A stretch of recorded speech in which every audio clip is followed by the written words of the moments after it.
Hello, আসসালামু আলাইকুম viewer. সবাই কেমন আছেন? আশা করি সবাই ভালো আছেন। আলহামদুলিল্লাহ আমিও ভালো আছি। মিমস কুকিংয়ে আপনাদেরকে স্বাগতম। আজকে দেখাবো খুবই ইজি এবং মেহমান থাকা অবস্থায় ৫ মিনিটের মধ্যে খুব মজাদার একটা রেসিপি বানিয়ে ফেলতে পারবেন।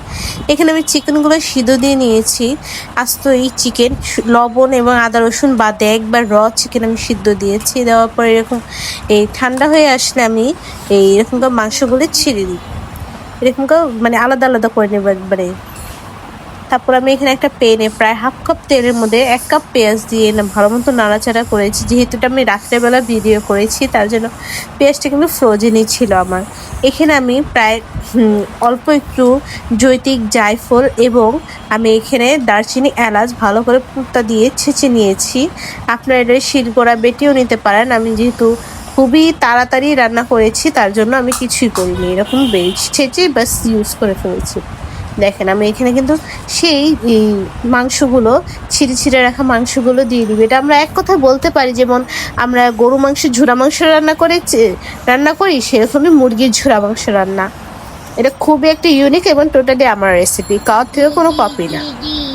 আমি এখানে অল্প একটু পানি দিয়ে দিয়েছি, যেহেতু আমি সে পানিটাই ব্যবহার করছি যেটা আমি সিদ্ধ করার পানিটা মাংসের।